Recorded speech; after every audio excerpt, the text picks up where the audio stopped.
This is the Levels Network. I'm Justin Horo, joined by Triple OG, Willie Mason OG. It is round 5 preview time, mate. Before we get into that, we just want to let everyone know that Lukey has got the fight of his life up at Gold Coast at the Gold Coast Convention Centre. So to get involved and to get around this this fight that Lukey's a part of, it's the Battle Royale of podcasters. It's going to be a great event. It is Levels versus fucking Paw Patrol. Paw Patrol, baby. I seen one of the boys the other day. He's looking fit too. You're going to fucking pump Paw Patrol. This is, if you want to follow it, go to Alpha Events Co. on Instagram for all of the updates.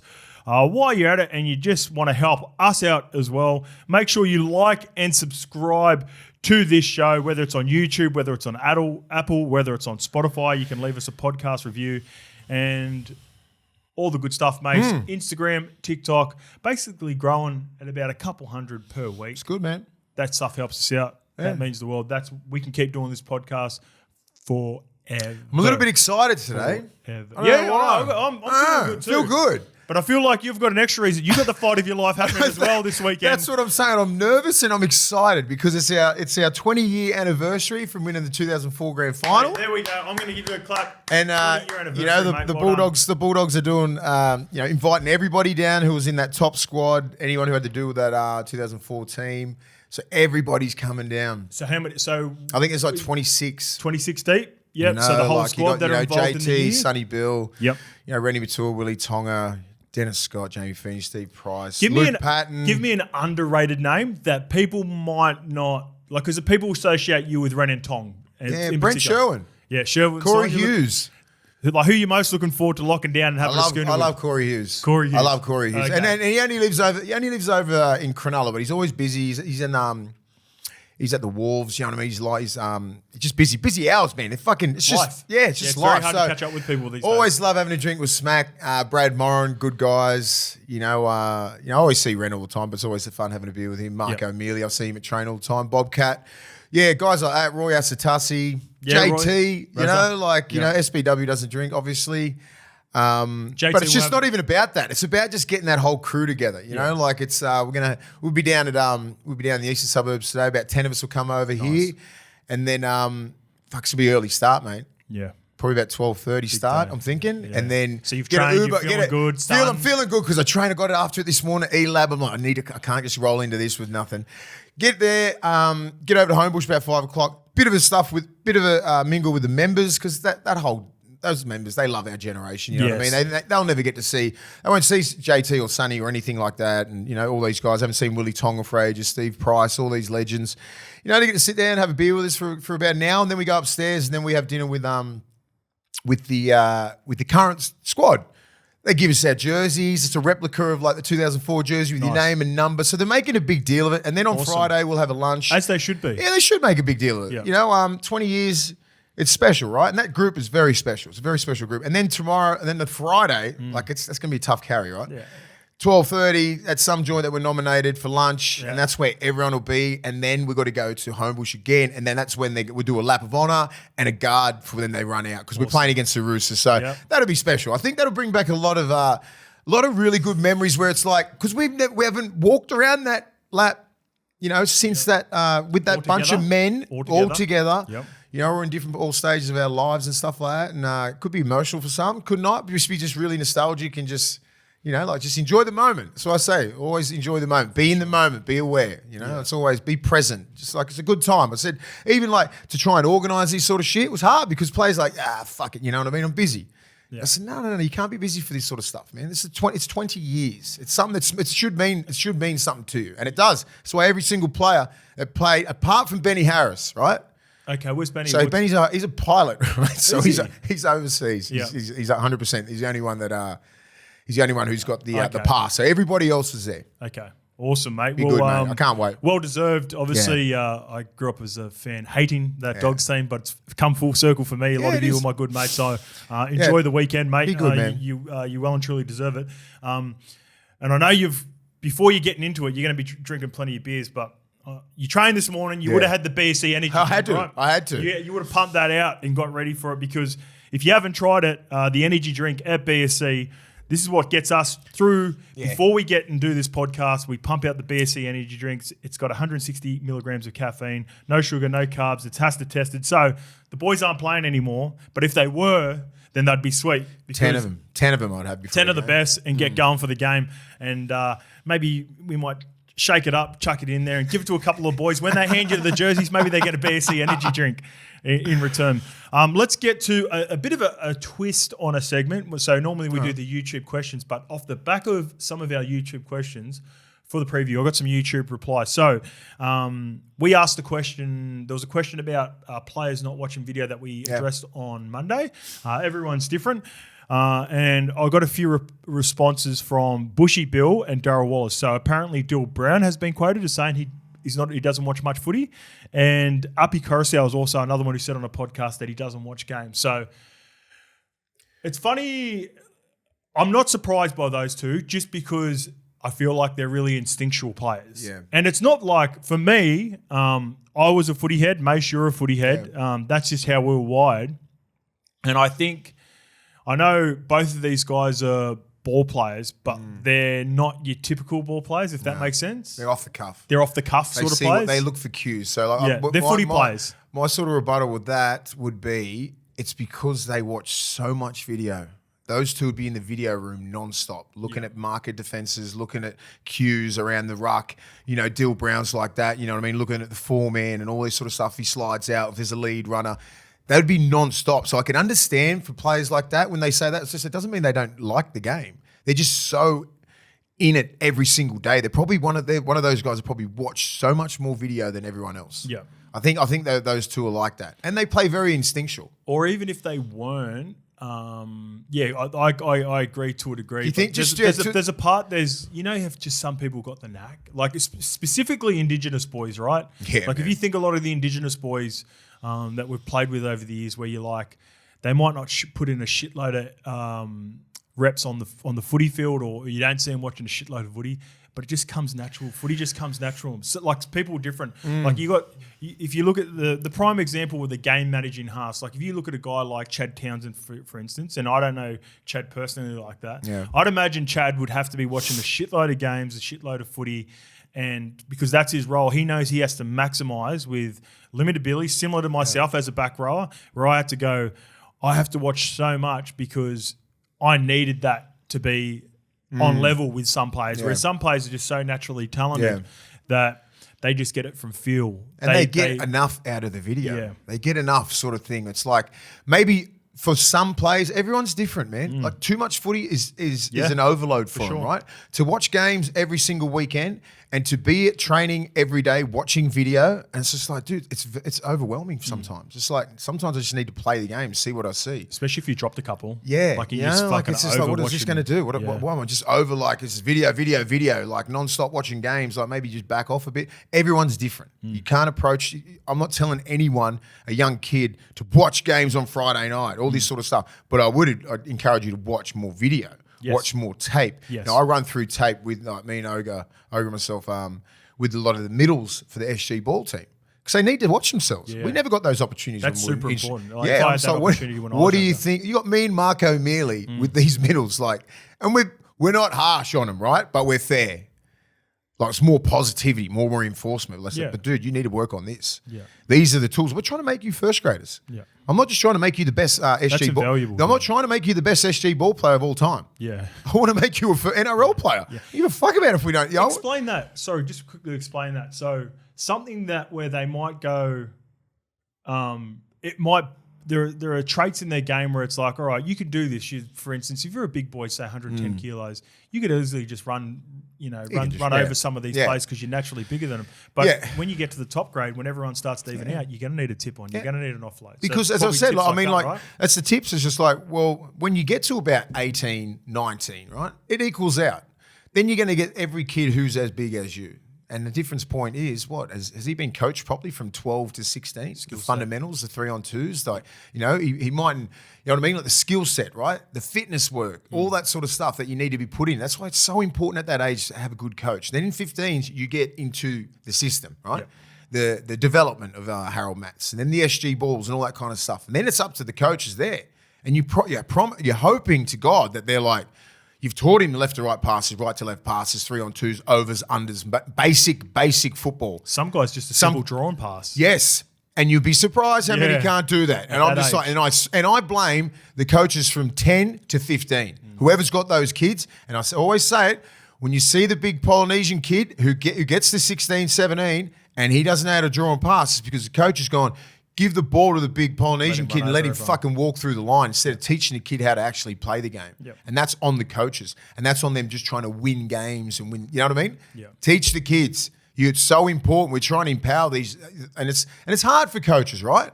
But understand the game, mate. If you're going to teach these young kids, these are the future of the game. It's not about you winning your fucking premiership. Yeah. You know what I mean? Local league. You know what I mean? Like if you've got a good kid, teach him all the fundamentals, what you need to teach. Yep. You know, so it's good. It's he'll remember that when he gets older too. Yeah. And then by the time they get to early. us, we expect you to draw and pass. We expect you to understand 3-on-2s and all that kind of stuff, defensive systems, a little bit of defensive systems, but like normal tackle tech.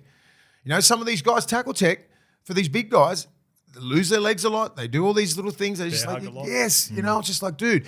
I looked at some of this kid, he missed the tackle, right? And he just nearly dived at the ground. I said, stand up. Your wingspan is as big as mine.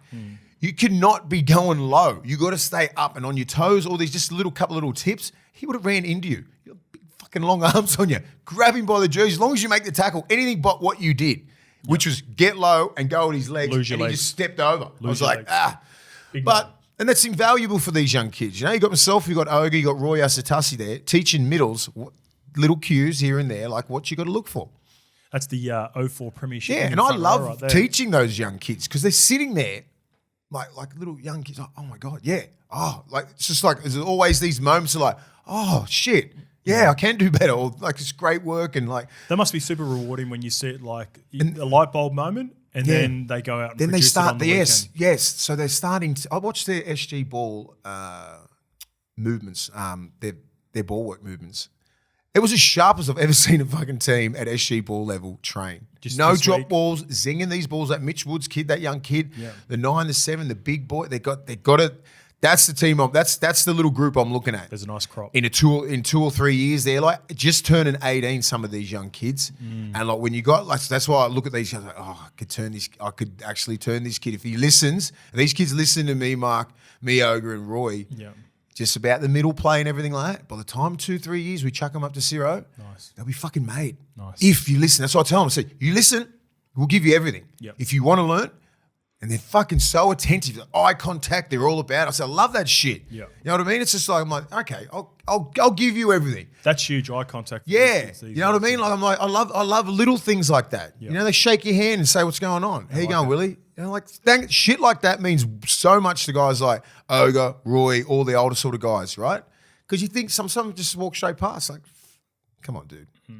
You're not him. You're fucking 17. They're probably watching our show. That's the thing. So you can't knock some of them. Hey, they love the show, mate. Or they could be writing this YouTube question. It could be Mitch. Sorry, no. I'll tell you one thing when I think I've like gone past the ex-footy player. It's the guy from Levels. Fucking shut your mouth, kid. He's a Bulldogs kid. Fucking 04 great, not Levels Serious, podcast. Mate, have a look on the fucking walls, mate. I wonder if this one's from Mitch Woods, mate. This one comes from Mitch1729. Question for Wednesday Potty. Do you think they need to speed up the Immortal process? So many good players who deserve recognition while they're living. Feels like there's a backlog needing to be inducted. So, mate, there are 13 Immortals. Clive Churchill, Reg Gasnier, Johnny Raper, Graham Langlands, Bob Fulton, Wally Lewis, Arthur Beetson, the 8th, Daily Messenger, Dave Brown, Frank Burge, Norm Proven and Mel Meninga. Brown, Burge, Meninga, Messenger and Proven were all the last inducted in 2018. And that's it. As of 9th of February 2024. To be honest, I think they've got it all the wrong way around. Yeah, how do we because you've got to have Hall of Famers, right? First. And then like just say with the NFL, I'll give you the NFL.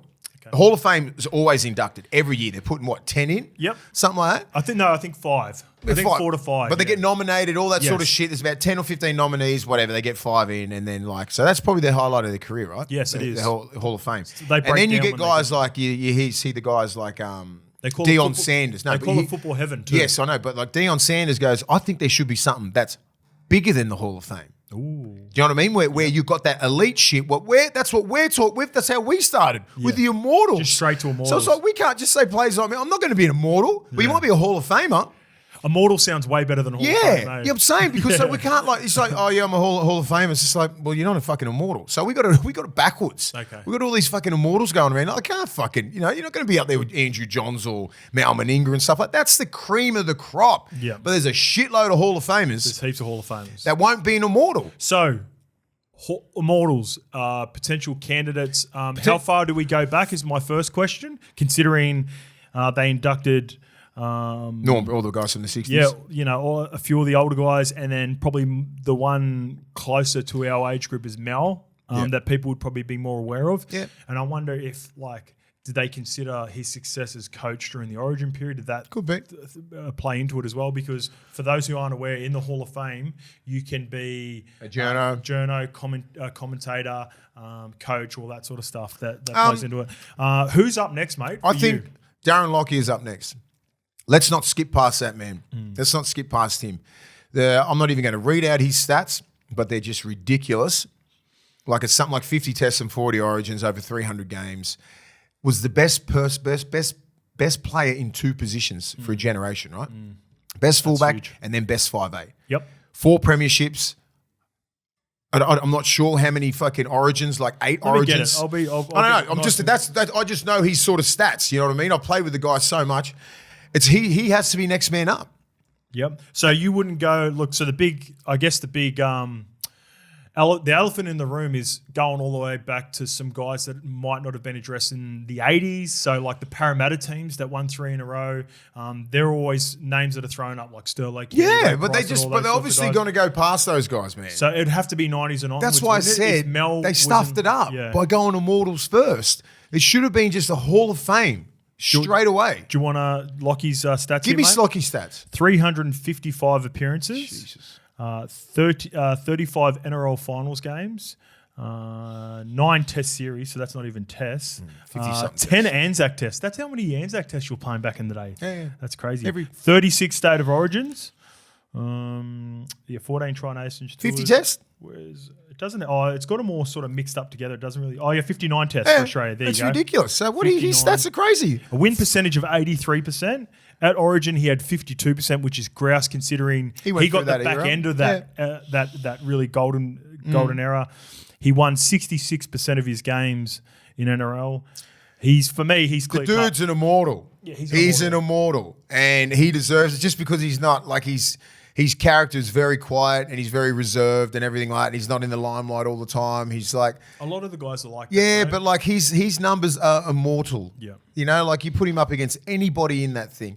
Even if they've skimmed past guys like Freddie. Yeah, Freddie fucking changed the game. Laurie Daly, Ricky Stewart, like those guys, Bradley Clyde, that's what I'm saying. Those guys will never be Immortals, but they're Hall of Fame players, which should be like the pinnacle of everyone's goal, like it is in America. Like, get the Hall of Fame done, and if you want to go to that Immortal status, then you get to that Immortal status. But it's like, it's too late. Yeah. Is it too late? It's too late? Is it too late? No, it's a question. Or do you start putting guys in the Hall of Fame from the NRL era? And post. Not yet. I would like, for me, my 2 Immortals, and this might be a bit biased because I grew up a Freddie fan, my 2 are the 2 you named, Freddie and Lockie. Yes. If you're going to put more than one in, I thought we'd just go on one. Got to put Freddie and Lockie in. Yeah. Alan Langer. Yes. Do you know what I mean? Like, yeah. I'm like, those guys are fucking freaks. They changed the game. Bradley Clyde changed the game. Ricky Stewart, Laurie Daly. Like, they dominated for 15 years. I'm not sure what else you have to do. Every era and every level, Origin, Test, club level, like they dominated the green machine. Freddie killed it through the 80s. Whole 90s was a joke for him. 2000s, that career is ridiculous. The longevity, the dominance that Freddie was, and Lockie, all those guys, man, I'm like, do you all just throw them in the Immortal status? No. Well, I think you're right, and that's the problem. So I think there are a shitload of Hall of Famers that you just announced. Fucking oath, there's Hall of Famers everywhere. Let us know in the comments how whether it be Lukey will probably end up clipping this up and posting it. Let us know who. Leave out for me. I think there are 2 clear cuts from the modern era, NRL era, but I would leave them until the next induction, which would, for me, it's Cam Smith and I think JT are locks. Bill. What about Bill? And I think Bill's right on the cusp, and you could argue Bill, but GI and all these sorts of guys. But I reckon address the guys just before the NRL that started well and truly before the NRL era started and then overflowed into the NRL era. And for me, they're Freddie and Lockie, I think. Yeah. And I think we just forget about those guys, man. And then maybe if you're going to, so there are 4, maybe a couple OGs that, you know, for guys that are the 80s era, you know, we're skipping past the 80s era. Like, you know, you look at Sterling, you look at Kenny, you look at like, God, there's so many. Cliffy Lyons and you know, all those guys. That's what I'm saying. They are first ballot Hall of Fame credentials, right? And then like you have to be another level, which the Immortals are. Yeah. But I think, like, can we just fucking throw a shitload of people in the Hall of Fame first? So, yeah. So, can we do that? We don't induct anyone into Hall of Fames. You never see anything. Yeah, it's a good point. Like, the NRL don't throw anyone in the Hall of Fame. Do you think it would take the pressure off the inductions for the Immortals? Fucking oath it would. If there would be more... If you throw everybody... Just say you threw 20, 30 people in the last 30 years, you go on a Hall of Fame, a couple of Hall of Fames from every year. But then you're going to get people who are just below Hall of Fame. They're going to blow up. Oh, I know. They're not in the Hall of Fame. Well, they might not be in the Hall of Fame. Yeah, you know what I mean? Like, you're going to get a shitload of us that won't be in the Hall of Fame. We might have Hall of Fame numbers. You're not in it. Who cares? It's not a big deal. It doesn't mean the world to us like America. You'd be a Hall of Famer. You know what I mean? Like, you don't know. I think you'd be the Hall of Fame numbers, but it's just like, well, look, you know, but I'll never be an Immortal. Yeah. But I have Hall of Fame numbers. I think you're a clear-cut Hall of Famer. Do you know what I'm saying? But there's the difference, right? You're like, it doesn't really faze me at all. I know where I stand in the game. But it'd be mad to fucking be recognised as that. For sure. The guy like the Hindmarshes and all these guys that I played with. Petros, Webkeys, Beavers, Bedsy, all Hall of Famers, clear-cut first ballot. One more name that I forgot that I think is Lazo an Immortal? No, there you go. Hall of Famer? Change the game. Yeah. Should be an Immortal. Immortal numbers. No, as like, do you think he's got Immortal? He's got Immortal. Like, yes. If you have a look at it, like the 80s, 90s, and 2000. I think, retired in 99. Yeah, Lazo's another one for me. That would be my, so Lazo and... You know, guys like Chiefs. Chiefs should be Hall of Fame. Chiefs are Hall of Famer. Right? The problem with the problem with the Parramatta team that I struggle with is very similar to Penrith, where there are so many stars in that team that equally deserve the recognition due to their success. Buzz Rothfield will get in the Hall of Fame before me. Where did Buzz come from? No, because they put journos in there. No, they don't. Yes, they put journos in there. In the NFL. No, here they put journos in. No way. 100%. Who's the guy that passed away for St. George or someone like that, or on the weekend they had a minute's silence for because he was a journo? Okay, so he was in the Hall of Fame. Yes. Yeah. If they induct you and Buzz in the same Hall of Fame, what are you doing? Are you? I'll be happy. and Dean Ritchie. If I'm not in that fucking class, I'm going to blow up. Yeah. NRL. If I get put in the Hall of Fame, I want to be inducted with Buzz and fucking Dean Ritchie. Yeah. And if this podcast goes well, I want to be inducted in 10 years' time with Carianis. All right, mate. Let's go to this question. I see you guys locked in with Blink. Oh, yeah, this is a good one. All right, this one's from Tamati Young. Hey, lads, L1, bit of an insight question.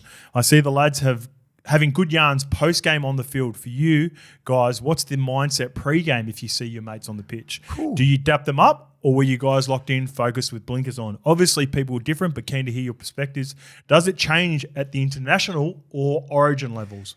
Oh, at club level, you weren't allowed to talk to the opposition. You wouldn't even see each other. Nowhere near it. No, you see each other. No, at origin and international. Oh, origin, no. You can see if you're sitting outside, you'll see some boys over the other side, and like you can see them. Club level, nowhere near it. It was a rule with the Bulldogs. Yeah, because you go fucking talk to them, you'll get fined or something. There's repercussions. All right.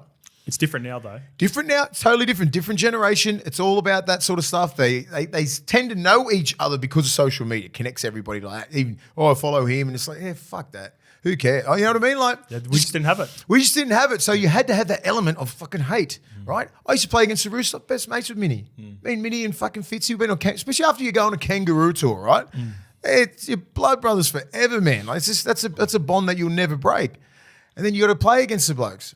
And you know, like, they have this exact same attitude because Ricky Stewart's their coach. Everyone was the same. Ricky's like, you fucking don't talk to your mates, don't talk to him. And I'm like, I'm not talking to you fuckers anyway because I got the same rules. Yeah.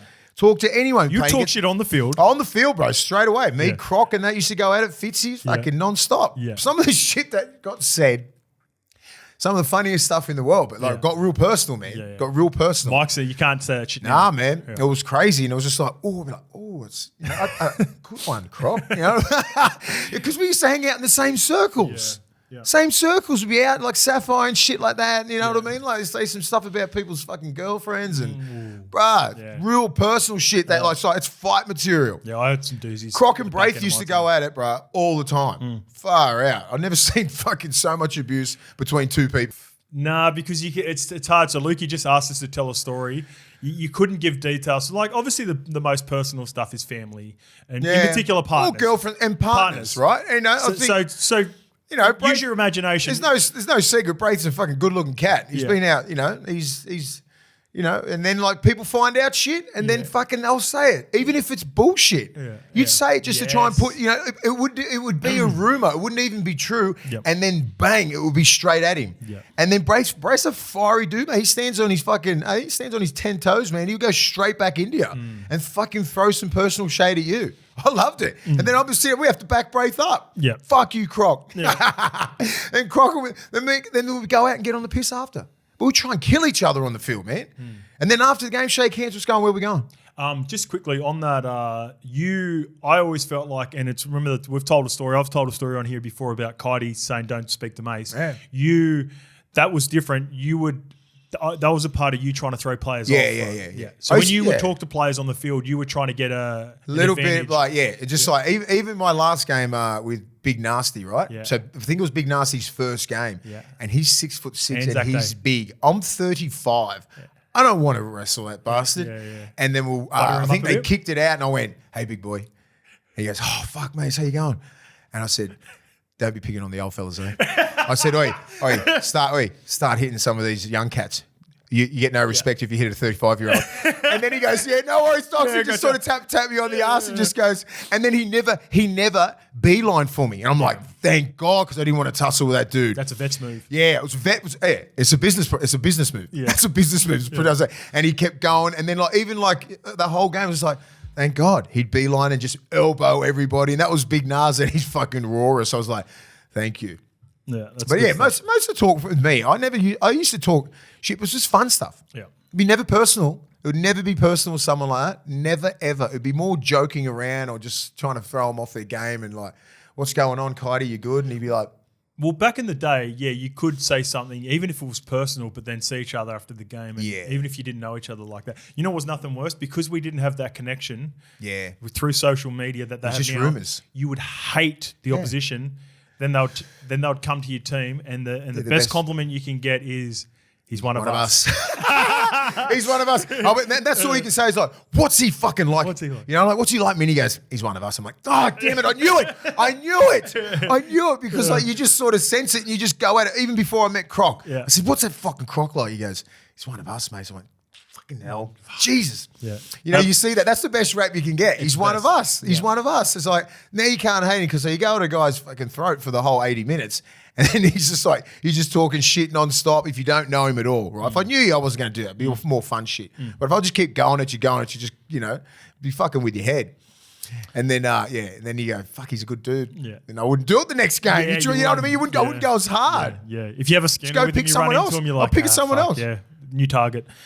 This one is just based on some of the chat that we have and we'll be better explaining this moving forward. So this one's from Cartier. Love the content. Could you guys do a video where you explain in depth the inside of the 3-man, outside the 4-man, etc.? It's so interesting hearing you guys break plays down, but I can't visualize what you're saying. I'm guessing 1 is wing, 2 is center, 3 is second row. No. 3 is the half. 4 is the back row. Sorry, guys, that we don't explain that properly. I guess for whatever reason, we always say 3 and 4-man in like NRL video, but we never say 1 and 2 for winger, do we? No, because you never do. It's weird. No one ever does. No one. So 3-man is half. 4-man is back row. So whenever we're talking, and we'll probably have to be better at no longer saying that. So we're saying the shape is we'll just inside understand it to them. Just say like we've got the 4 are middle guys. All middle guys would be the 2 front rows, the lock and the hooker. They're your middles, right? So your back row. So you got the 4 guys there. And then your back rower is so it starts again. So you got middle 4, right 4, left 4. That's the best. That's the way to put it. So when we say right 4, he's on the right side, outside 4 in from the sideline. 4 in from the sideline, Yep. 3 in from the sideline. Yep. So when we're saying back rows are running at the 4-man and inside the 3-man shoulders, it's outside the 4-man and inside the halfback shoulders. That's it. Can you understand why it's confusing that we don't I say understand 2-man and 1-man? 100%. Yeah, but two and one, don't worry about them. It's the centre and the winger. But most of the traffic are coming through the 4 and the 3-man. But all the middles. A lot of the shapes on the 4 and 3, which is the half in the back row. Yeah. When we say when Ponga's trying to get around the 3-man, he's trying to get around the 5'8" or the half on whatever side it is. Yep. That's it. This one's from Solo Man. Hey there, boys. I love the potty. Been listening since day one. Similar to this. I love when you and Uncle Willie break down the play, talking about markers and all that. Just wondering, are you guys able to put it up on the screen? No, there are rules, copyright issues with the broadcasters that don't allow us to use that content. Could we just use a whiteboard or something? I guess so. We'd have to be creative. And would have to be prepared. I don't think. I mean, we could prepare it. Yeah. I mean, if we're just breaking down certain few plays, there's a lot of stuff in video, right? They're breaking stuff down on whiteboards. Yeah. Okay. We'll have a crack at it one time. If there's a specific play, like when you messaged me about the Havili play. Yeah. That's something I think we could do on a whiteboard easily. And the plays like the Penrith play, the block for block for block. Yep. They call it trips, right? Yep. It's just 3 blocks in a row, but it's the diversion and it's how much they just nail it, right? Yeah. And then you I know, it'd be pretty easy. You could even just scribble out and talk about width. And a lot of coaches used to do video like that. All right, mate, just the one topic before we get into the team list and the changes. And speaking of changes, Zach Lomax will be changing clubs next year. So the Dragons... Oh, not this year. And the Dragons and Zach Lomax have negotiated an exit. He had 2 more seasons remaining at the Dragons after this season. That's now done. So he'll finish out the year unless the Dragons can get compensation or, I guess, the full payment of the rest of the contract. I think the Dragons want something in return. Of course Disgruntled Dragon star Zach Lomax will depart the club at the end of the season after being granted an early release from his contract, believed to be worth up to $800,000 a year. The Dragons on Tuesday released a statement confirming the club had reached the agreement with Lomax. The outside backs contracted years were 2025 and 2026, so it's terminated. And he was onto it straight away. First reported that Parramatta got the first meeting, and apparently that happened yesterday. So I'm not too sure what the latest update is, but so let's start off with who are your favourites? I know obviously Eels would be favourites. Take Eels out of it. What? So where do you think Zach Lomax? Right? Yep. Penasini, he wants to play right centre, right? Well, I'm pretty sure he wants to play right centre. He's played right centre. Yes, Penasini is a gun. Like I don't see him moving Penasini unless Penasini can play as good on the left side. But I'm pretty sure he's done it. He's got a right foot, right arm carry, left palm, all that sort of stuff. Like he's. Yep. So I don't think he. Yeah. And does he move? Does he do that? Does he risk it all? Like to go somewhere else? And I'm just like might be a little bit deeper than just wing. Do you think Zach's mindset would be not only do I not want to play wing, but I specifically want to play right centre? Yes. That could get in the way. And I just want to get out of the club. I reckon. I think it's a bit deeper than this. Like, because I think he's playing outstanding on the wing. His name's been thrown up for Origin. Yeah. So what happens if he gets picked in Origin this year? And then it's do you go to another club? Another club's going to look at you as what? A winger. He's a better winger than he is a centre. He played centre for 3 or 4 years. He had a good games here and there, and he was inconsistent. He'd flick the ball out his ass, all this sort of shit, defensive mistakes. Like I'm like, okay, well, he looks like a better winger. He defends like an animal. He hasn't had that many decisions to make, and he runs the ball hard. He's got offloads.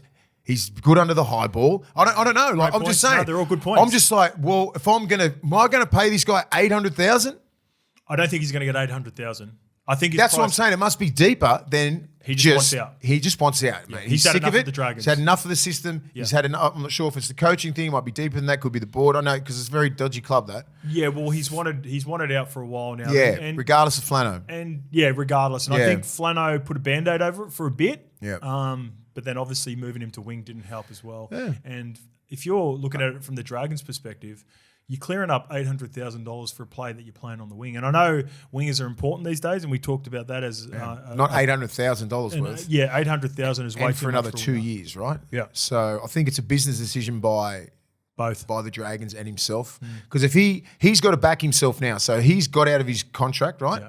So worst case scenario, he gets injured, right? Then what happens?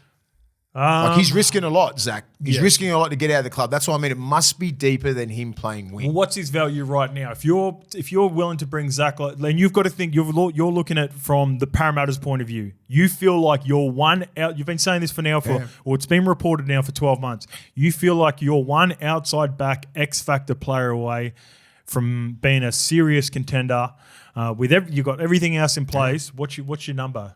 650, 650. I think that's around that. And I think he's going to play left centre. They're just going to have to figure it out. They just want him on the books because he can play wing and he can play centre. That's what they know now. They know now that he's not just a one-trick pony. He can play wing and he can play centre, and he can play fullback if he wants. If anything happens to Gutho.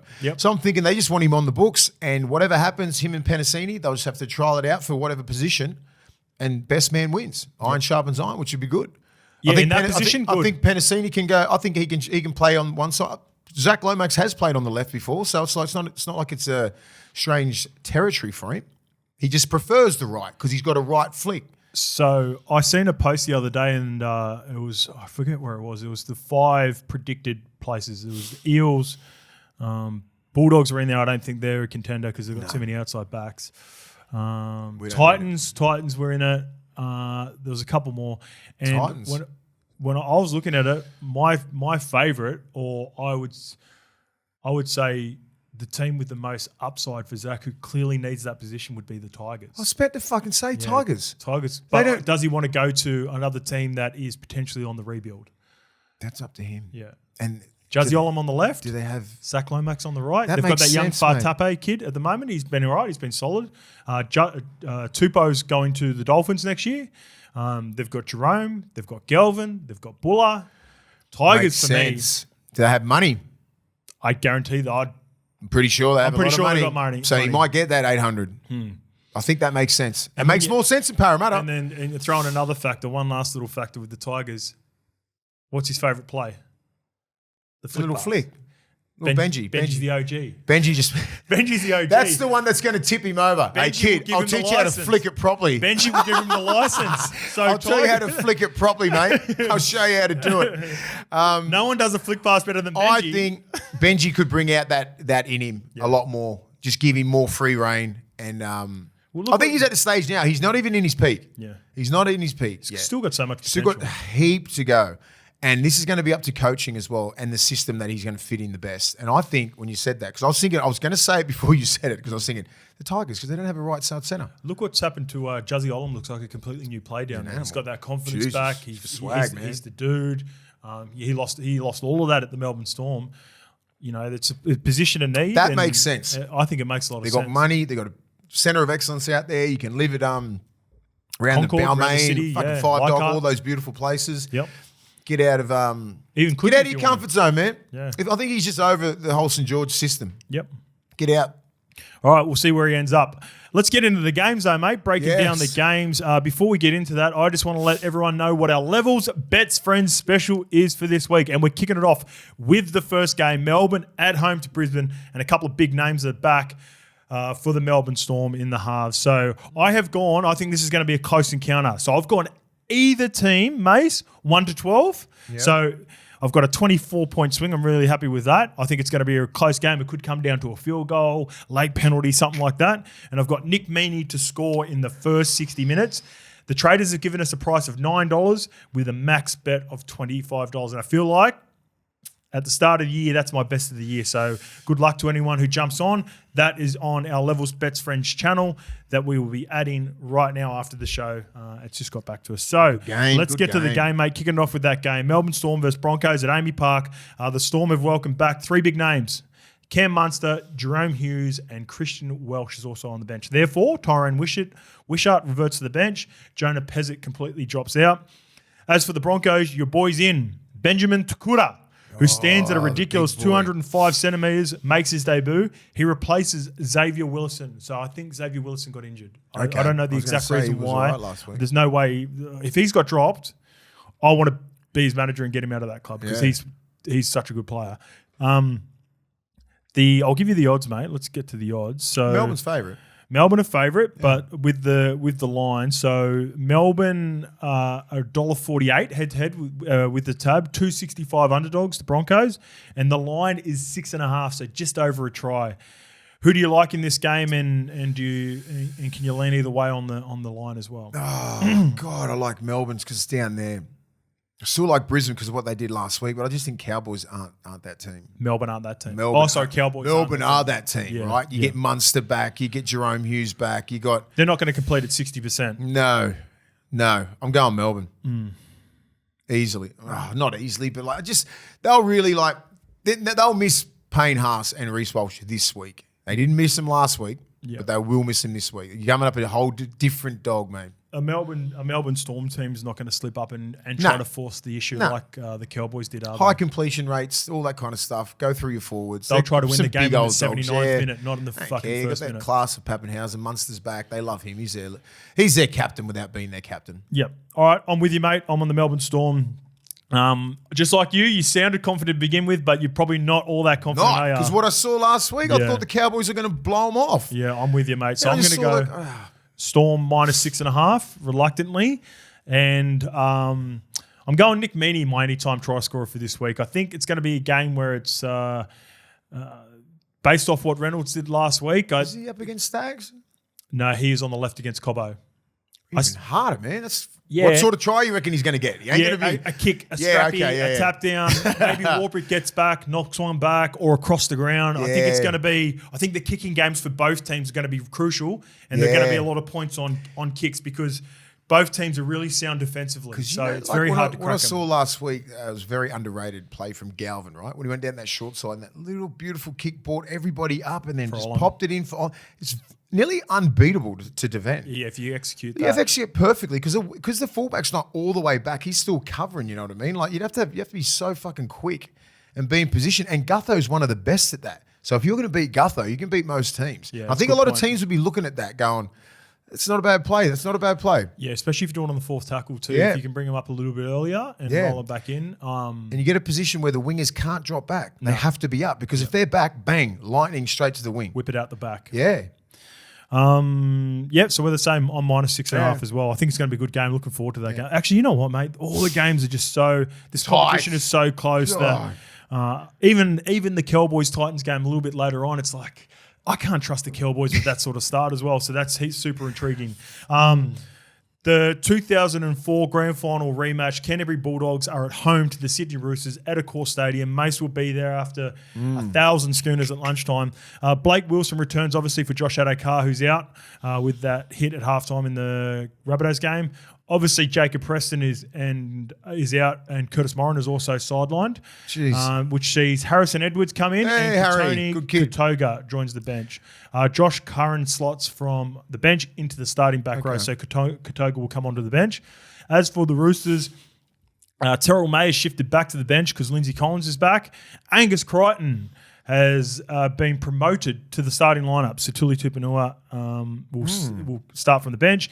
Egan Butcher has been dropped out of the 17 and into the reserve. So, they've got some depth at the moment. It's obviously a tough one for you. Do you think it's a good thing chopping and changing, but like with all the back rolls, like Tupanua's been pretty good. And then Angus is, if he gets to his best, he's that guy. But like, I think he probably needed a few more minutes. Well, I'm hoping Angus is at his best because I've got him as my anytime try scorer at $3.75 at the Roosters. If he's on that left edge, he's... Yeah, that's Hutchinson's edge. Yeah. That is Carraz's edge. Be a fair bit of ball going that way. And the criticism around the Roosters at the moment is on Luke Keary. Whether Luke Keary's the guy. Angus Crichton's missed a whole lot of footy. I'm feeling that edge is going to be fired up. Yeah. I'm looking at that Keary's edge. He's back, you know what I mean? Like, he just needs to find a bit of confidence with the Roosters, Like, I thought they were going to find it a couple of weeks ago when they dusted South up. But was that a good Roosters team or a really bad South team? It's hard. The form lines are very hard to pick. Yeah, I can't pick it, week in, week out, right? Cannot pick it. So, I'm obviously going to go to the Bulldogs, but it's going to be fucking hard, man. Yeah.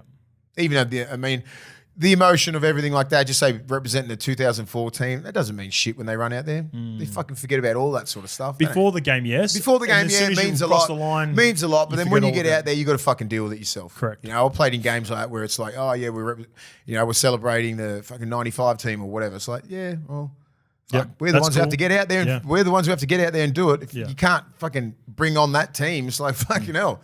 Terry Lamb can't play six. Terry Lamb cannot play six for us. We've got Braithen Astor. We're sweet. You guys are right. All right, mate. Yeah, I'm going to go the Roosters the opposite way. I'm not confident on it. It's another game. It's very hard to pick, so I'm not confident on the minus 10.5 as well. The Preston Campbell. Jacob Preston, yeah. Losing him, you know what I mean? Like that's Moran. Those two of our best players, man. Kurt Moran was on fire. Yeah, he was working so hard. He's been outstanding off the bench. You know, so it just sucks with the depth. Would his uncle Brad Moran be? Yeah, P-Moz will be there. That'd be disappointing for him. Yeah, it would suck. Yeah, so he got suspended for that Cam Murray backflip sort of over the top of the that could have been dangerous. Yep. All right, mate. The second game, 8 p.m. Very intriguing game. A couple of big ins. Newcastle Knights versus St George Illawarra Dragons at McDonald Jones Stadium, 8 p.m. Jackson Hastings returns to the lineup. Therefore, Tyson Gamble has been demoted all the way to the reserves. Gags is back. Reserve grade or reserves? Reserve. So, yeah, he'll play reserve grade. He's like number 22, number 21. Proper dropped. Yeah, I thought he might have got a spot on the bench, but also Phoenix Crossland has been dropped back to the bench as well. Jaden Bradley is starting at hooker. Leo Thompson is also back. Just the one change from the 17 who upset Manly. Michael Mollo replaces Hame Saleh on the bench. Right. So I hope Hame Saleh's not injured again because he only just got back and he's had some issues in the past. It's a hard game, man. The line is $1.42 favourites. The Knights, $2.90 about the Dragons, and plus 7.5. So just a little bit more than a try is the line in this game. I think St George will win. I just think they got those dogs, man. I think they're finding their identity, and it's going to be scary. Yeah. I know it's always a hard game. It's hard to beat Newcastle up there, but like I don't think St George is fearing that forward pack. And they're not fearing the half play. You're fearing Kalen Ponga. Yeah. That's what you're doing. You know what I'm saying? So it's just like they're going to put pressure on Hastings as a unit, make him try and get near the line. Hastings going to have a lot of pressure under him, man. Yeah, for sure. He's going to have to go to the line. He's going to have to dig in. Not even physical can't rely pressure. on fucking Not even physical pressure, like the external pressure. Yeah, man. You know, so they just need to get the balance right. They just haven't found it yet. Does this work? Does Hastings and Cogger work? You know, does Gamble work off the bench? Is he better than Phoenix Crossland? You got to figure it out. I've seen some of the highlights from the New South Wales Cup last couple of weeks. So I've seen enough in the trials. I'd be giving, if this doesn't work in the next couple of weeks, Adam O'Brien's Will Price. Yeah, man. He's got X factor. He looks like he would take pressure off in just big moments and provide something that would take pressure off Callum. So it could be Cogger and Will Price. That could be it because if you want a decent set, or Hastings and Price, or someone like if Cogger's not working, he could be off the bench. Maybe it just doesn't work. Just because it worked at Penrith in the best system of all time, and you just fit it in and just did your job and you won the grand final. Well done. But it doesn't mean that you go to another team and you're that dude. Brad Snyder looked like the best half in round Schneider, 4. I want to sign him for fucking 10-year deal. Get him on the books, Bulldogs. You know what I mean? And then you get him and you're like, fuck, yeah, I get it, mate. You're in the best system in the fucking whole competition for the last, 6-7 years. Yep. Plug in place. You know what I mean? It's just like, that's what it is. So, they need to find what's going on quickly before the season slips away. I think they can't afford to go, when we sleep, we was going a 10-game run. Yeah. It doesn't happen, bro. It doesn't happen. So Hastings, big responsibility. He needs to step up. That team's on his shoulders, man. You can't rely on KP. He's fucking getting pumped. They just go at him all the time. It's just like kick it to him. They'll stack the other side where he's there. They want you to try and go down that side, right? They'll leave you there, Hastings, on a long 4, 6-4. And they could have like 5 or 6 attackers. They'll fucking still leave 4 defenders there. Drop their markers back, get up, slide out. But that's the side he likes coming as well. So I know, but I'm just saying how disrespectful it is. Whatever side he's on, they don't put another number there. Yeah. Where if you see fucking... Oh, I wonder... Well, actually, I'm just thinking out loud now. Cogger's been playing left because he took over from Hastings. It'll be interesting to see which side they line up on, whether it's... Because Hastings is always left 3. Yeah. But because Cogger's now playing there now, so does Hastings come and take that right 4 spot? Fucking harder position, right 3. Yeah, that's where all the traffic goes. That'll be a keen watch, nice and early. So who's Sewell's the back row there? Sewell's on the right and Luciano's on the left. Look at the size of those blokes. Sorry, you got Luch, Sully, Ravalawa. Who's your 5'8"? Just give me the. You got Ben Hunt. Ben Hunt really attacks that side mostly. Then you got Sloan around the back. That's you. Regardless, if you're making your tackles, you're gonna feel it. You're going to feel it. That's what I mean. The big boys like Luch and that, he might not be making line breaks after line breaks. He's going to get fitter and fitter, but you'll feel that pressure. This is going to be a Your physical shoulders will be sore. This is going to be a physical game. Fuck yeah. They're going to go after each other. Yeah. There's going to be a lot of nervous energy. And I think St. George are more physical than most sides. Yeah. Because the first 4 weeks, yes, they have been. They're a top 3 most physical side in the comp. I reckon they can match it like that. If they can execute the little things and get Sloan into the game, or he's got that X factor, and then you've got Bird, Lomax on that edge. Would you agree with this? At their ceiling, Dragons have been more physical, but their floor has been awful at times. Terrible. Whereas Knights are somewhere in the middle. Yeah. So how that all plays out. I'm not that disappointed in what the Knights did last week. Neither am I. I'm like, did that deserve to change 2? 2 players out of the whole site? Yeah. You went up against a fucking Warriors team that were ready. Yeah. Drums were fucking battling. Now, they nearly got back. If Tuivasa doesn't make that fucking great defensive play, which is underrated when they're going down the side, it's 18 all. Do you know what I mean? Like that was a massive play. That's just instinct. Like he was backing up and then he hit it down. That was mad. That play there. That would have been a try. Yeah. Right? If he didn't have the wits about him and like the awareness to know that he was going to pass at that perfect time, most fullbacks would have been sucked in. Yeah. Not him. Bang, hits it down, changes the whole game. It's a big week for the Dragons. It's a big week for Zach Lomax. So I'm going to go Zach Lomax to send a statement to whatever team that could be potentially picking him up. We've got ourselves a try scorer at $2.60. He's a chance to leave this year if they go, okay, you can have... If they get a player. Boom, and then, okay. If they get a player or 2 in return, I think the Dragons would be open to it. But you've also got to agree to it if you're the player as well. So... That's a process in itself. And if you're a team, like you're only going to get players that are in reserve grade. Correct. Or in the 20 from like 18 to 22. Yeah. There's not many. You're not giving starters out. There's not many Zach Lomax type players. That's why Manly stood out. Like despite the way you view Josh Schuster now because of what's happened over the last 12 months, at his peak, a lot of people can still look and go, "There's a play there. It's the fitness thing." You know what I mean? So that's the one that made the most sense. I have no doubt with that kid that his ceiling is massive. He needs to really, really discipline himself and make footy number 1 and be the best that he can be. If the best Schuster turns up every week, he's fucking class personified. Yep. Everybody knows that. Yep. It's not about that, but consistency. Yeah. All right, mate. Souths versus Warriors. We talked about the Warriors really impressive in that game against the Knights. This is the first game of Super Saturday at 3 p.m. at Accor Stadium again. Alex Johnson has been ruled out with a hamstring injury. Therefore, Isaac Thompson goes onto the wing to replace him. Shaq Mitchell is also unavailable, which has opened the door for Sean Kempe to return, who played in New South Wales Cup last week. Massive return here. Chance Nickel-Klogstad is back from that hamstring injury, which pushes Rog back to the centres. Tamati Martin will replace Luke Metcalf, who has unfortunately broken his tibia. Damn. So that's confirmed. Kurt Capewell is also ruled out, with Murata near quarter moving to the starting lineup. Not bad. How good is the depth at the Warriors at the moment? What about the other kid who played 5'8" for him? Why isn't he in the team? Chanel still on the bench. Yeah, he's there 14. Fucking starting him. Yeah, they could do. But his defense is mad. I think they like him as the Swiss Army knife. Yeah, so he can play lock, hooker. I rate him. He can give Egan a spell for 10 minutes, but then also cover anywhere across the back line and at lock. I think that's the thought process. Okay. And Tamati Martin was really good. Yeah, he's good. I'm just saying. I just didn't know that. I thought he was injured or something. They've got good depth, mate. Fucking hell. They've got some really good depth.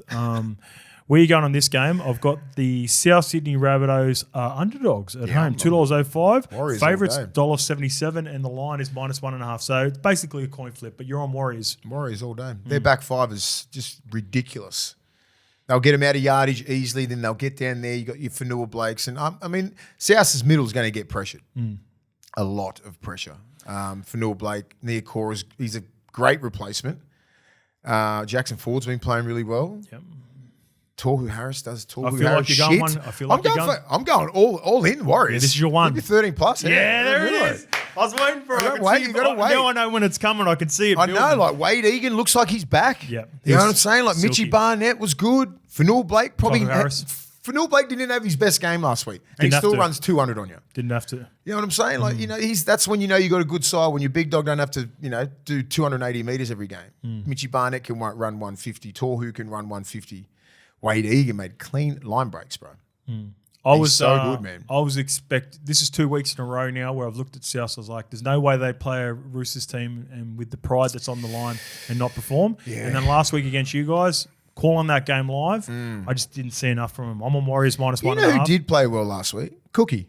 Cookie, yep. I thought he played a couple of really good runs, man. Yeah, changed the game. Cookie, Cam Murray, and Keon Kolomotangi were really good, man. Yeah. I think the Warriors are just they're that team, man. They're a top 4 team, and that games like this to be driven into them. We've got to win this game. Souths aren't at their best. That's why I'm sort of doubting that they can be anywhere near the Warriors. We need to see it first from South. 94% completion rate against the Bulldogs. You beat them by 6. Yep. Come on, bro. It's going to be that sort of game. No disrespect for the Bulldogs, but if you have that much ball and you have that many completion rates, Warriors do a good job at completing at that percentage, but also still playing a little bit more footy as well. Yeah, you got Sean Johnson in that team, man. Plays footy. Tamari Martin's good. Jeez, I like the balance, man. It's all about balance. Warriors -1.5 for me. RTS, anytime try score of $3. Yeah, nice. I like that play. All right, mate. The second game is, and shout out to my mate, he goes officially past Cliffy Lyons as the most capped Manly Seagull player. Manly Seagulls at home to the Penrith Panthers, 4 Pines Park. Despite a disappointing loss, no changes. They're going to stick with that same 17 that had, across the board, I think every single player played their worst game of their career. And I think the beauty when I started looking at this game as well, and I was starting to see some money there's money on Manly +2.5 in this game, and I can understand why. I think Manly, similar to the scrappiness that the Dragons played with, but they couldn't have played any worse. They only lost that game by 6 or 8. So I'm a Manly one more chance again in this game. All right, and, I'm with you. I'm not going to back Manly, but I'm going to give him one more chance to be competitive. I was off from that bad, but I'm thinking every team has a game like that, and I'm like, if you're Siebes, you're not even looking at that video. Throw it in the fucking bin and just get along with next week. We're way better than that. Turbo's better than that. DC's better than that. Jakey's better than that. All our key players, fucking come on, let's go. When I looked at the preview of this game, and I think you might agree with me on this. Do you think it was the Penrith Panthers effect? That they were next week. They were going down. They wanted an easy game out of St. George. They didn't want to roll their sleeves up. A lot of teams do this against star teams when they look at the schedule. They know they've got Penrith coming up. Even though you hear cliches like just 1 week at a time. Yeah, one week at a time. That should, maybe we're looking at 2 weeks at a time. Yeah. Penrith next week. They also not. They get Fish back as well, mate. Huge in. Shit. Lindsay Smith moves back to the bench. Their favourites. Who moves off the bench for Lindsay? Maybe Eisenhuth. No, maybe Eisenhuth. He's been a mainstay. Yeah, maybe Eisenhuth. So they're going to keep Liam Henry, definitely. I'll look at that in a bit. But the odds are right now. So $2.20 underdogs at home, Manly. $1.67 favourites for Penrith. So which way are you going, mate? I'm going Penrith. Not by a lot. Maybe fucking 6 points or something like that. Yeah, maybe a try. Nothing. They won't be flogging them because do you remember too much pride. This is big game for Manly. Yeah. People are in my position, right? They're like, fuck, they're done. Not done, but they're not as dominant as I thought they were. They went straight off a different script compared to what they did to Para. Yeah. Shift for shift, these beautiful long shifts from the side. I never saw anything like that. Yeah. I was like, what sort of team turned up? They were very simplistic errors. Yeah, the errors must have just really got into them, especially when we spoke on the group text. Like when you got your big dogs making mistakes, like everyone goes into their shell. But when the flip side is when you see the Turbos and the DCEs and kicking 40-20s and doing all this sort of stuff and doing that stuff that he was doing at the start, the offload, they fucking start growing another leg. These guys, those you can't expect the young kids to grab it by the horns yet. It's another couple of years for the Olakuatus and. You know what I mean? Those guys to stand up. You're expecting more from Brooksy. Brooksy had a bit of a crack. Yep. But it's hard, man. It is very hard when you got 2 of your best players. Yeah. They were the worst on the field. Way off. Worst on the field. Way off. Sure. But when you're that great, you're going to have a day off. Yeah, you get a pass. And they always play better at 4 Pines. And the next, you don't disrespect legends like that. Yeah. Oh, so I'm going to go Manly +2.5. You mentioned it before. I like Olakuatu anytime I'm watching a Manly game. Anytime. Even with 78 minutes to go. Doesn't matter. With the game not on line, he's still going to score you a try. $3.75 Olakuatu. And good luck to my good mate Ches, who we. What's that? 309. How many games now? 309, I think. Yeah. So he passed Cliffy. He drew with Cliffy last week, and he passed. The great Cliffy. But there's an asterisk next to that too. Oh, because of Beaver. Because they didn't give Beaver his Northern Eagles games. That's bullshit. Yeah. So Beaver's, you got to beat Beaver. Whatever Beaver's number is, yeah. 349 Beaver. All right, mate. The Dolphins versus West Tigers, Suncorp Stadium, 7:35. This is going to be a good game. I'm disappointed Gelvin's not a part of this game because I thought it would. This is probably one of the more entertaining games of the season, based on what the Dolphins and Tigers have done. Yeah. Ray Stone is the new player in for Max Plath, who got 2 weeks as well. Both hip droppers, actually, are both in this game. That opens up a spot on the bench for the OG. Kenny Bromwich plays his second game of the season, I believe. Lachlan Galvin's out. So Jaden Sullivan to 5'8", and look out for Latu Fainu. There's been a lot of chat about Latu for years. He's Samuela's brother.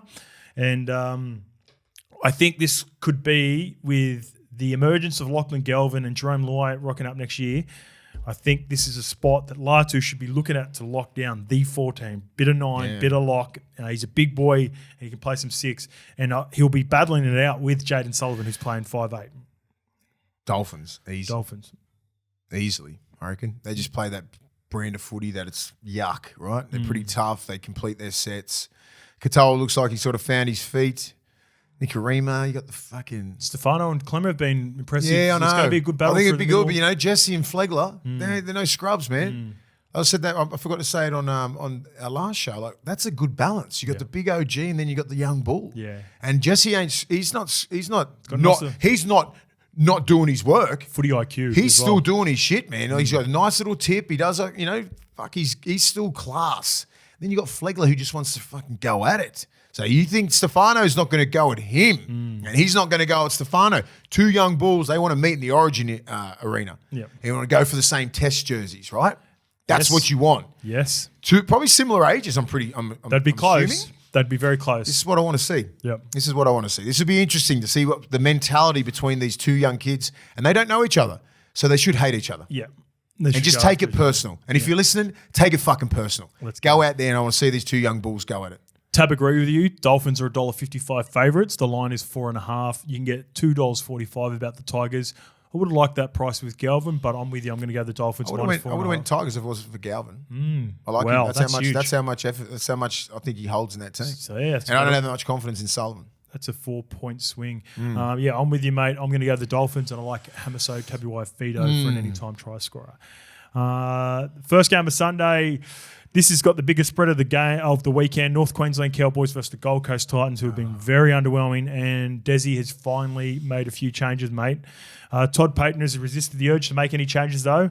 He's got 1-17 that took on the Broncos.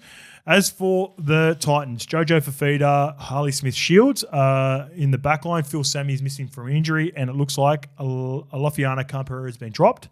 Jeez. David Fafita is still named on the bench. I wouldn't be surprised if he moves into the starting lineup. With Isaac Liu sideline, Jamin Jolliffe, who scored the first try of last week, he moves into prop. Aaron Clark goes to lock. Josiah Pahulu will debut off the bench with Kenan Palacia also sideline. Jesus. Looks like it's one-way traffic, mate. It's going to be ugly. Cowboys will be pissed. Cowboys are $1.15. Gold Coast are $5.50, and the line is huge. 3 tries, basically, -16.5. Is it up there? It's at North Queensland. God, this could get ugly. There's a lot of players in there that you mentioned. I love footy that I've never heard of. You know what I mean? You can't put those guys in. I mean, you have to put those guys in to get some sort of effort out of them, but like they're not the answer. That shows the depth that they've got, the lack of depth that they've got up there. The biggest danger as well as the Cowboys have just come off probably their worst performance. Yeah, that's what I'm saying. This is going to be scary. They'll be pissed off. They got embarrassed last week, man. They got outplayed and out-enthused. There's nothing worse than that. Big brother too. Yeah, and that game means it's like an origin game for those guys. I remember playing my first game for North Queensland was against Brisbane at Suncorp. I was like, what does this feel like an origin for? You know what I mean? It was like the hatred, and I mean, like it was that mentality of like we're the little brother. That was 2010, right? I think they're probably looking at them like we're the big dogs. It flipped around. It's flipped around. Keeps flipping. You know what I mean? But like I remember playing that game. I was like, this is round 1. So I'm not ready for this shit. If the Cowboys and Broncos are fighting for big brother, little brother, what does that make the Titans? Not even going to say. Infant. Yeah. Infant baby. He's fucking 3-month-old baby. They just rock the little baby like that. That's a little Desi. Just rock a little Desi like that. So that's what Kevy does. Kevy's rocking. Toddy Payton's got like fucking Desi in a pram. We've talked that much shit. I bet the Titans win now. Cowboys surely not. -6.5. Come on, no way. And I've gone with Terraweight, Kuli Kefu, Finay Fuiaki. He is opposite Tanner Boyd, who's still in the team. So I'll take that $3.10. Yeah. All right, mate. The last game. This is a tough one, really tough one to pick. Canberra Raiders are at home against the Parramatta Eels. Atta Mariota comes into the starting line for Zach Hoskins, who is out with the concussion. Simi Sasangi joins the bench for the first time for the Raiders. As for the Parramatta Eels, Bailey Simonson comes in the centres whilst Morgan Harper has been dropped. Greg is back in the 17 for his first game of 2024, and Brendan Hands is the guy that misses out. So, Hands two teams that would also be disappointed with their last start. Where do you see this one going? See, I know what Ricky Stewart's like. I know what Canberra's like. This would be a lot of home truths coming at you. Parramatta hate Ricky Stewart and Canberra as well. I know. It works both ways. It works both ways. And that's what I'm saying. Like, who can get the most out of their players and which players will rise to this occasion, right? Tapani, Papali, first Abolo, and Reed. They got class everywhere, man. Where's it at? Canberra. Go on Canberra. Yeah, so am I. Yeah. So I just think they've got tough, that steal. Like, I think they got more embarrassed than Para.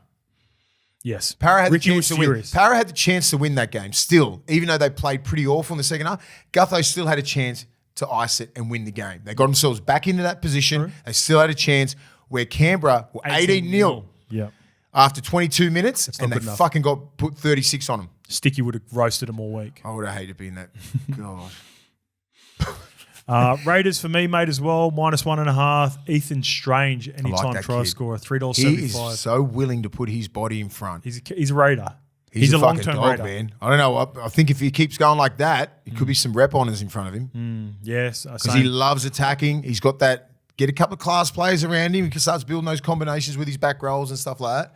Every 5 or 6 years, we go through a purple patch of stars. So you think back to some of the OGs that are still going now, like Sean Johnson, Adam Reynolds, Daly Cherry Evans, Foz. They're all 2010, 11 sort of. Or maybe Foz was a little bit before, but he only played 1 or 2 games in his first year. And then you got the middle part where you get like Munster, Cleary, Travojevic, Latrell, all in like 14, 15. And I think now we're looking at Strange, Galvin, Blaze Talangi, some of these other Suafalongo. I think we're going through now a purple patch with some of these stars, young kids coming through. It's good to see. All right, mate. Enjoy your weekend in particular. Celebrate 20 years, how good. And everyone who's watching, enjoy the footy. We'll see you back at review on Monday. And as always, we want everyone to remember, what are you really gambling with? And for free and confidential support, call 1-800-858-858 or visit gamblinghelponline.org.au. Enjoy your weekend. All right. And we'll see you for the review on Monday.